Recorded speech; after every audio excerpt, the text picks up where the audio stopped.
n'ekifaananyi kye nkibawadde.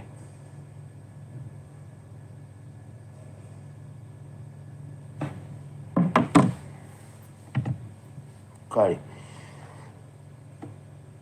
nange ndi wano ku bitale Wandegeya nkubiroozi nsabe kale tulabe.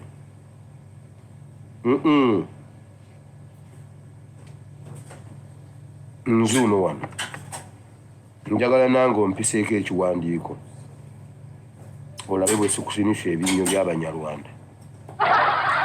Nze ndi waggulu w'amateeka.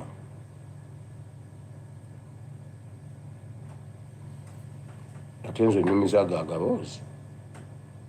Bw'oba weeyita omusajja nange nkuba fayini kale. Abeeyita abanene bemmenya, abeeyita abanene bemmenya.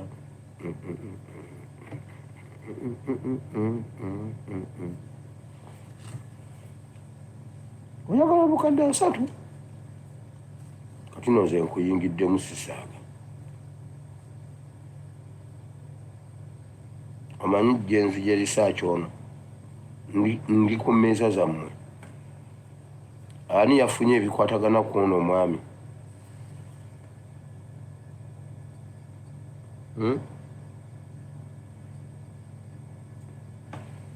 Ani yafunye ebikwatagana ku ono omwami Talemu? Ben, waliwo omuntu omu gwe nafunye eyasoma naye ku yunivasite ogwo. Naye njagala okwongera okumanya omuntu yenna amanya oyo omwami eyakubye Gaddafi. Oyo omwami oyo tumwetaaga, tumwagala essaawa yonna ng'olina ebimukwatako, olina ennamba ye y'essimu, please inbox me. Olina ebimukwatako, mukyala we omumanyi, gye bamuzaala, bazadde baabwe obamanyi bombi, omwami n'omukyala, inbox me to exposinga abantu bano. Alina ennamba ye, prison ennyimye ennamba ye. Aba prison bamutya olutya, simanyi oba bamutyako ki. Gwe n'oba olina ennamba y'omukyala gituwe.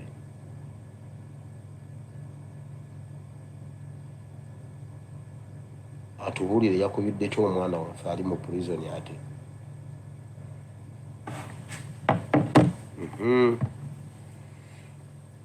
Kale abalamuzi abo bonna nga bwe mbabagambye Kinobe n'oli omulala n'ono ziri ntuusa, simanyi ziri ntuusa. Abo bamafiya tetubawa chance. Abo gwe mulembe omupya ogugenda okubeera mu balamuzi nga bwolaba bwe bateekateeka omulembe oguli mu bannaddiini. Bano be bamafiya abaddako, abasomera ku bamafiya abaliwo bano Bakiryowa Kiwanuka. Gwe Kiryowa Kiwanuka gwe Kiryowa Kiwanuka gwe wegendereze.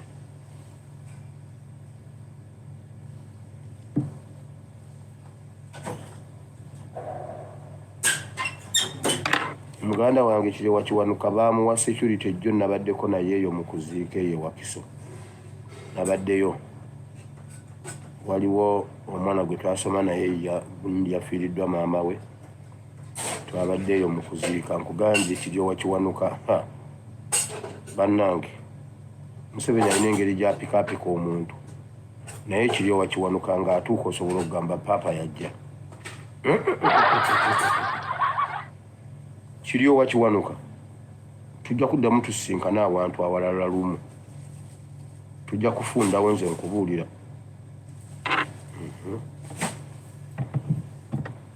Kuba kati oyitiridde. Mmwe musibye obumafiya awo e Uganda, gwe ne Kalugire. Igwe Kalugire, Sali Musale ne Museveni abantu aba. Sali Musale, Museveni, Kiryowa Kiwanuka ne Kalugire, mukoddomi wa Museveni. Mwaba mmwe basaba mafiya mu ggwanga Uganda. Gwe Kiryowa Kiwanuka ne Kalugire mmwe bamafiya ba sekita y'amateeka. Mmwe mufuga obumafiya obuli mu makooti. Mmwe mufuga kooti z'e Uganda. Sali Musale afuga bamafiya ab'ebyenfuna. Museveni on top saba mafiya. tewali kyemukoze kye tutamanyi ne bye mukolera mu emabega w'ebisenge by'amakolero tubimanyi tubiraba tubitegeera tubifuna. Mwonoonye eggwanga lyaffe kulwokubanga muli heavily protected nkugambye naye bujja bakeerera mulimba.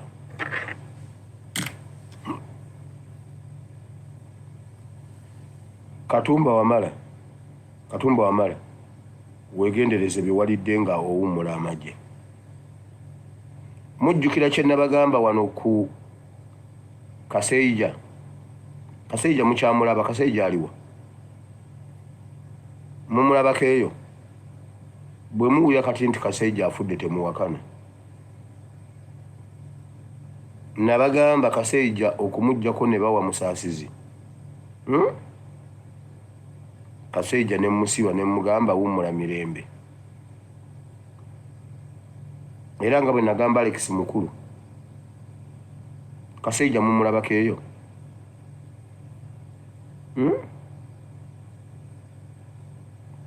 Katumba Wamala genda weekebeze ate weejjanjabe mangu. Samuel Kidingi to Sagadi oli mu tageti sawa yonna bakutwala.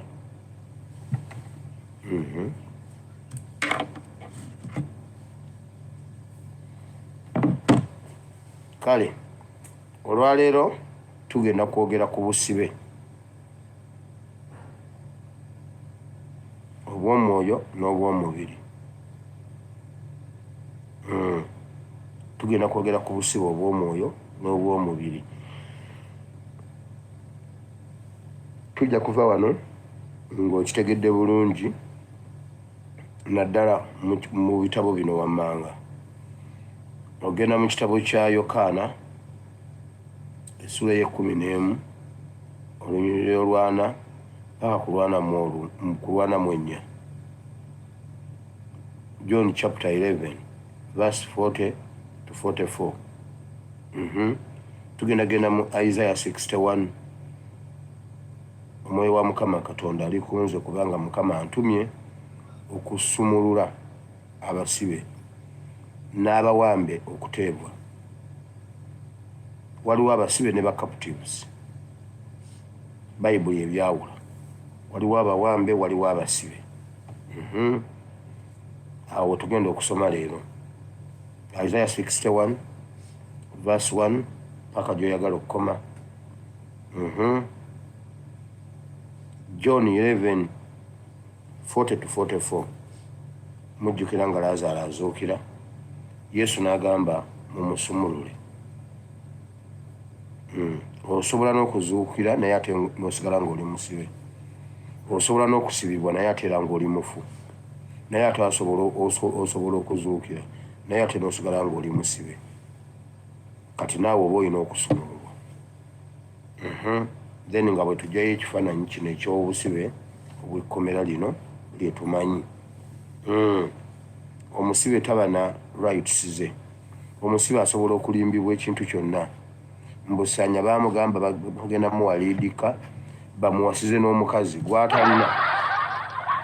Yali babuuziza omukazi mugenda mumpa munkolerera embaga oba bali bagenda muwa mukazi waani owa Bujingo?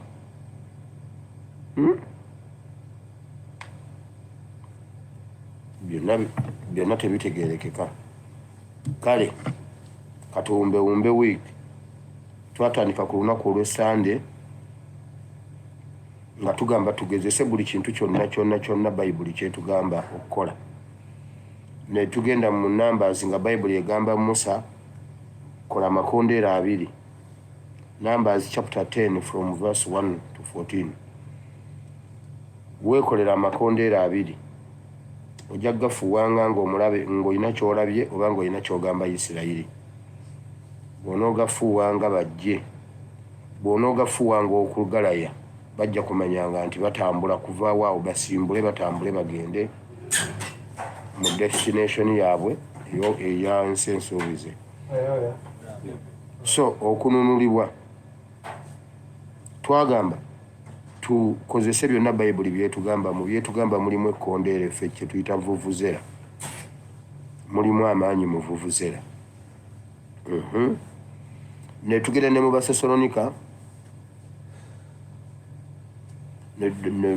Basesalonika ekisooka essula 5 olunyi lw'16 paka ku 22 awo nawo nga bayibuli etugamba tusanyukenga mu buli mbeera yonna tetusibanga omwoyo tetukkiriza okuziyiza omwoyo era bayibuli egamba tetuziyizanga bannabbi ba Katonda era awo wennyini bayibuli eyongera n'egamba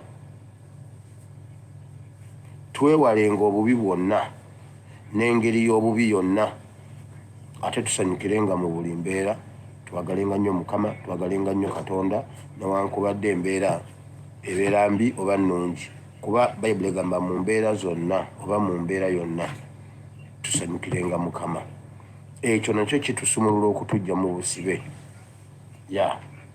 then tukozese byonna bayibuli byetugamba omuli n'okusaba omuli n'ebirala ne vuvuzera tuzijjeyo kubanga Isirayiri yazikozesa nnyo era ne zikola ziri tested bayibuli egamba ne ku lunaku lw'enkomerero ffenna lwe tukkaanyaako nti no weeruli abayisiraamu balulina abakatoliki balulina abaprotestant balulina abalokole tululina abasevensidde tululina balulina ate n'ab'ebyobuwangwa balumanyi nti no gye luli ekitegeeza nti terubuusibwabuusibwa olwo olunaku bayibuli egamba nti ekkondeere lye lijjosooka okuvuga abafu abafiira mu Mukama waffe balyoke bazuukuke bo baveeyo bwe bamala okutuuka wali mu bbanga bayibuli egamba n'abali baabalamu nabo bakyusibwe bambazibwe omubiri ogutafa nabo basitulibwe olunaku olwaddako twali mu Jeremiah chapter 20 from verse 1 to 18 wano twali tulaba Yeremiya bwe yakubwa Pasukuli mutabani wa kabona yakuba Yeremiya n'amuteeka ne mu kkomera ery'envuba olw'ebyo Mukama bye yatumanga Yeremiya n'abyogera eri ensi n'ebibuusabuusa n'ebikubamu ebituli ne bakwata Yeremiya ne bamuggalira ate nga Katonda asigala kyamuwa ekigambo nti yongera ogambe bw'oti Yeremiya agamba n'ayagala okubisiba aleme byogera naye nga bw'abisiba awulira omuliro mu magumba ge ne mu nnyama ye ng'alina byogera naye ate ng'ensi ebimusaba tebiraba ate nga ne Katonda amugamba byogere n'amugamba kati gamba eyakusibidde eddala oyo mutabani wa Pasukuli nti naye agenda kuwambibwa atwalibwa e Babilooni era gy'ajja okufiira era gy'ajja okuziikibwa era yongera obagambe bw'oti Yeremiya n'amutuuka n'awulira nga yalimbwa n'agamba oba sitwaga emmenyera bwereere n'agamba nalimbibwa Katonda yannimba nange ne nnimbibwa naye nga yali tamulimbye kubanga byamala ne bituukawo then twagenda mu maaso olunaku oluddako twali mu maanyi agali mu kigambo Isaiah chapter 40 verse 8 ekyo nno ekigambo mwakitegeera nnyo kuba n'olwaliro mukyakibifaalingaako nnyo amaanyi agali mu kigambo twagajja eri ne tujja ne tulaba embeera eza bulijjo omuntu ayinza okugamba ekigambo nno nekitereeza obulamu bwo oba nekikujja ku pressure ng'obadde oli ku tension omuntu n'agamba ekigambo eky'omuntu nga takigenda mu bayibuli nekitereeza obulamu bwo naye ate ekigambo kya Katonda tekiisukkewo nnyo bwe twamala twali mu kigambo ekirala eky'okwerongoosa munda ne kungulu Matthew chapter 25 verse 1 to 12 bayibuli egamba waliwo abawala abasirusiru 5 n'abagezigezi 5 abalina amafuta mu ttabaaza ne mu ccupa totambulanga n'amafuta gokka gano agagenda okukola ebintu beerako ne reserve amafuta ag'omu ccupa gojjuzawo wali kubanga 5 bajja n'ag'omu ccupa n'ag'omu ttaala bano bajja n'ettaala zaabwe nga ziri fuulu ku mbaga anaawasa omugole n'alwawo okujja bayibuli bwegamba amafuta ag'omu ttaala ne gayaka gonna ne gaggwawo entaala zaabwe ne zizikira anaawasa omugole n'atuuka. Bano abaali banyine eccupa ne bajjuzaawo ettabaza zaabwe ne zeeyongera okwaka, bano nga tebalina bwe bajja kujjuzaawo. So twagamba twerongoose munda ne kungulu. Era ku olwo twayitako ne mu kitabo kya Ezekiel 36 25-28 nga Bayibuli egamba etya. Nga Bayibuli egamba nga Mukama yagamba Ezekiel, ngenda kukunaazaako empitambi eyo, nkwate n'omutima ogwo oguli munda ogw'ejjinja ngukyuse nguteekemu omutima ogw'ennyama. Okuva ku olwo ojja kutereera obeere mwana wange nange mbeere Katonda wo. Ku olwo twayogera ku kwerongoosa munda ne kungulu, okweggyamu obubi bwonna. Era ekyandikibwa kino twakiddamu ne mu Ttumbi mu kiro nga tusoma ku mutima gwa Dawudi n'omutima gwa Sawulo. Era bwe twamazaawo twabadde mu no shortcuts. Mu bintu bye tukola okwenunula obulamu obutaggwaawo temuliimu shortcuts. Tewaliiwo wobulanchingira mbwombu n'oteme wano gguke wali nedda. Olina kweramba kkubo bulungi nnyo straight. Kale tewali kyogamba nti ojja kukola kino oba kino ojja kitoolako okikoleko haafu oleme kimalayo. Eggulu liba likusubye, obutukuvu n'obutuukirivu buba buganye. Katonda waffe talina shortcuts. Era ku olwo twagendako awo twali mu kitabo kya Exodus chapter 13:17-22 nga Bayibuli egamba awo Musa n'ata abaana ba Isirayiri n'abagamba kale mugende. Ne basigala mu ngalo za Katonda. Bayibuli awo wennyini egamba waliwo ekkubo ery'okumpi lye bayinza okusalawo mu Bafirisuuti ne basala wali ne bagenda ewaka. Ne bagenda ewaka. Oyinza okuba nga oli Katwe around ku ssaawa ya Queen, n'oba nga oyagala kugenda Gaba Bbunga Gaba, oyinza okukomawo bw'oti n'okwata ekkubo eryo lyonna n'ojja ku Queen's-we n'okwata Nsambya n'ogenda e Kabalagala n'okwata Kansanga n'ogenda. Naye ate osobola okubulanchinga n'ova e Katwe n'ojja otema wano e Makindye n'ojja oyita Ekkonge n'ogwayo eri. Shortcut. Osobola okutemera wano ku kitala church n'ogwa waggulu awo e Katwe n'osalamu busazi bw'oti n'ogenda ogwere wa Tom Sembera n'ogwawo mu kkubo eryo ery'Ensambya n'osala n'ogenda ogwa wali e Kabalagala ku Sheero. Ate osobola obutagwa eri Kabalagala ku Sheero n'osala eno mu Kirombe n'ogweno wamanju n'osala awo bw'otyo n'ogenda ogwa emmanju wa chachi ya Pastor Chiweweesi n'oyambuka n'oddamu n'ogenda ogweri mu Kkonge era n'osala n'ogenda e Munyonyo. Wonna w'oyagala, naye ebya Katonda tebiriimu kusalaasala bw'oti ate ogwe mu Kirombe ate ogende simanyi Gogonya. Nkugambye nze navuga bodaboda mu Kampala. Ekimu ku kyantaasa ennyondo ng'oggyeko Katonda wange okunkuuma. Buli lwe waŋŋambanga nti ŋŋenda wano obwongo bwange nga busooka ne bugendawo. Ne mmanya essaawa zino nsobola okupaakingawo n'asangawo abantu. Era essaawa zino wafaanana watya, waliwo enzikiza awo, tewaliwo muti gw'amasannyalaze, tewaliwo ttaala. Ne ndyoka nkugamba nti sijja kukutwala. Oba nze ne mmanya nti awo bwe ngenda mmuteeka nga sinnatuukawo kuba waliwo stage ya boda. Oba ngenda muyisaawo tugguke eri. Oba ne nkubuuza oyagala tuyitewa. N'oŋŋamba atujja yite eno ne ndaba ng'ompisa mu nzikiza nze ne nkuyisa gye njagala.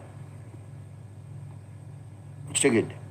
Shortcut tuzaagala naye enzibu zimaze aba bodaboda. Sala wano kirira awo. Nedda kirira awo. Mugenda otuuka nga mulina okuva ku boda ate mugisitule. Gw'ositula boda bw'oti mbu nno ogisiba mbu nno ogibuusa mbu omwala ne bakuba ennyondo ku mutwe. Ekyo kiyambako nnyo bw'oba onoovuga boda mu Kampala olina okuba ng'omanyi Kampala n'emirirwano. olina okuteeka amafuta mu pikipiki n'ozunga Kampala nga tolina gw'otwala, n'ozunga waggulu eyo kyebando yenna n'omumanya, kyebando kisalosalo simanyi ku kyerisa simanyi wa yonna n'ozungayo eyo. Olina okuba nga omanyi nti nsobola okuyita wano n'engu egindi, nsobola okuyita wano n'engu egindi, nsobola okuyita wano n'enkola bwe nti nsobola oteekamu full tanka n'otambula Kampala yenna. Ngenda Kyengera wa Kimese wa wonna, Kyengera Mugongo wa ng'omanyiiwo otuuka bwe wati ne bwe wati, otuuka bwe wati ne bwe wati, oyisaawo kati olina okuba nga omanyiiwo wonna.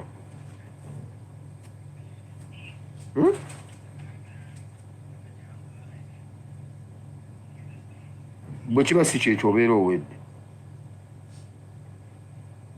Ate abo abakutwala eyo baba bagaba ssente. Boda naawe 5 konge 5 kati gwe oluwulira 5 ng'okuva ku makya olwo omanyi olinamu 3 gundi obuba ofune 8 kubanga obwongo bwo buba bwagasse dda. Era kasito mu boda n'owulira omuntu asooka ssente boda 8 gindi tugenda kasita akusooka ssente ng'omanya aba akusika eriyo kubanga obwongo buddukira mangu ku ssente. Awo omugambe nogamba oba n'otuuka n'omanya nti kati angambye omutwala wa nti ogamba kati bwe muteeka wano, bwe muteeka wano nempa awo wa booda ebyo yamutwala nti ye oba ogumu nti ye osibira ku stage ya borders.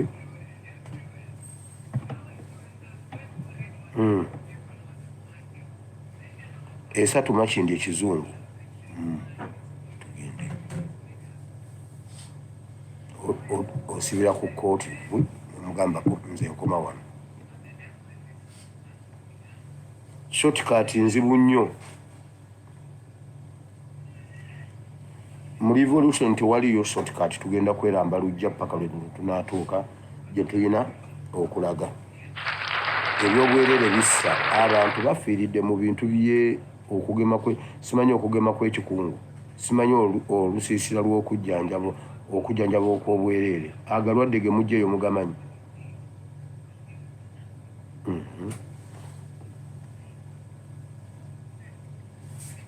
Bwe twavaawo twagambye Uganda will be free, tujja kununulwa one day.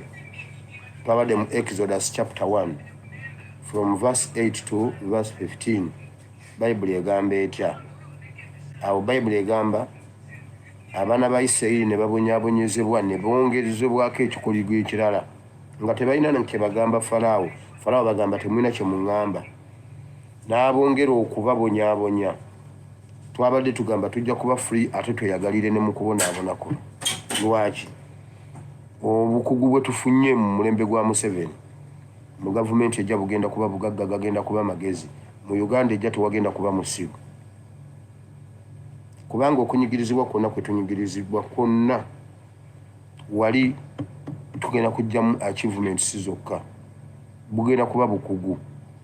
Isirayiri bwe yabonaabona ennyo mu buddu, okubonaabona kwe baabonaabona emiggo gye baabakuba gye gizaala tekinologi ali mu nsi yonna. Era we wava okubanga be bakotte ekonome y'eggwanga y'ensi yonna. Waliwo olutalo luli lwe baalwana ne Iran, ekyakkakkanya Iran ogamba banange tukkaanye. Bayingira mu byuma byabwe mu data waabwe ne babajjako banka zaabwe, Central Bank nga gavana talina kyalaba ku likodizi zaabwe. Buli muntu nga buli muntu tasobola kulaba account balance bw'alina ku account ye. Wabula Isirayiri ne wa assurance ne bagamba tetugenda kukwata ku ssente zammwe naye temuziinako access. Era baba kwagala zitwala zonna ssente ezaali mu Iran zonna baali zitutte. Nkugambe bwe bababonyaabonye nnyo bayiiya okukola empuku, bayingira mu mpuku eyo wansi ne bazimba n'okuba ekibuga kyonna n'okuba ofiisi zaabwe n'obutakwasamu muntu n'ogu. Bayingira mu kizimba ate ne bakiyitamu ne bayingira mu ttaka. naye ng'okufuna misairo eyinza okubalula enkokoto eyo ate era bazimba ne bagiteekawo ng'era eri bullet proofed nga ne bw'okubawo intercontinental ballistic missile tesobola kujaabya. Ne bakugamba ekibuga ani Tel Aviv bakikubye ne bakisaanyaawo naye temuli muntu afiiriddemu. Kakati gwe obwongo ne bukujjira ng'olaba Kampala ng'olaba omuyeeye gw'e Kampala n'ogamba okuba otya Kampala n'otakwasaamu muntu. Obwo bulimba. Bali bwe bayingira bwe bati mu kizimbe bayitamu ddala ne bagenda. Ayinza okuyingira mu kizimbe bw'ati n'akiyitamu n'agenda Empigi. Kakati nga mu ttaka atambudde distance ng'empuku atedda Mpigi. Kati gwe n'okuba Kampala ng'olowooza mbuno obakwasizza kumbe bonna bali Mpigi. Ne bw'okuba Kampala n'omumementula munda bo bamuyiseemu dda bali Buwama. B'ekibuga Masaka ng'ate bo bakiyitamu dda bali Lyantonde. Nga Masaka oli owa wansi ate ali Lyantonde. Nga ye wali ofiisi zonna ye wali buli kimu nga kiri eyo. Gwe n'okuba Masaka n'ogamba tumukubye wansi ne waggulu yenna tumumementudde aguddemu. Bo bamuyiseemu dda bali Lyantonde. Babulukukira Ntungamo. Basobola okuyitiramu ddala ne bagenda ne babulukukira Entungamo abayingiridde Masaka. Ekyo kiri mu Kyabalamuzi Judges chapter 6 from verse 1 to 7 nti Midian baakola bubi mu maaso ga Katonda n'abagabula mu mukono gw'abalabe baabwe ng'ekibonerezo. Midian n'ebakuba n'ebajeeza. Baalaba bafa nnyo ne bayiiya tekinologiya w'okukola empuku ne babeera eyo. Kakati ebyo bye bakola kati babitandikira eri mu mulembe guno ba advansinga bwa advances just naye nga bakikola dda mu Bayibuli mu kitabo ky'Ekyabalamuzi essuula ey'omukaaga kuva ku lunyiriri olusooka paka ku lw'omusanvu naye olwo lulimu empuku lunyiriri lwakubiri. Ne beekolera obuyu ku nsozi n'empuku.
nga wampulira 42 nange namanya ng'ompulira bulijjo naye njogedde ku lw'ekibiina ekinneetoolodde bakkirize nga ggwe wantuma 43 bwe yamala okwogera bw'ati n'ayogerera waggulu n'eddoboozi ddene nti Laazaalo fuluma ojje. 44 eyali afudde n'afuluma ng'azingiddwa mu mbugo amagulu n'emikono n'ekiremba nga kisibiddwa mu maaso ge. Yesu n'abagamba nti mumusumulule mumuleke agende.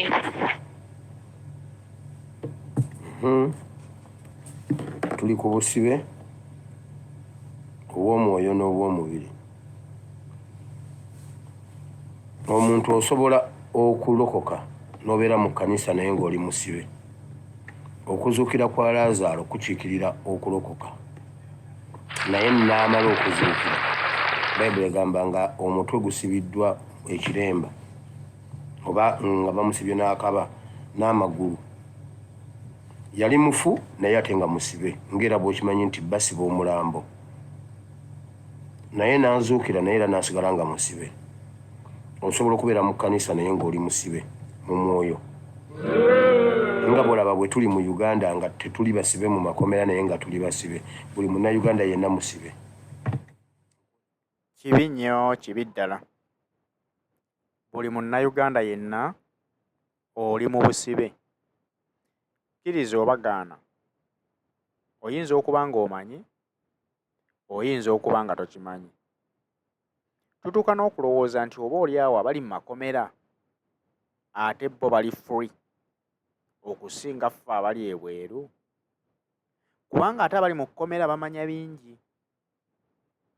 naye ate ffe abali ebweru twesuulira gwa naggamba.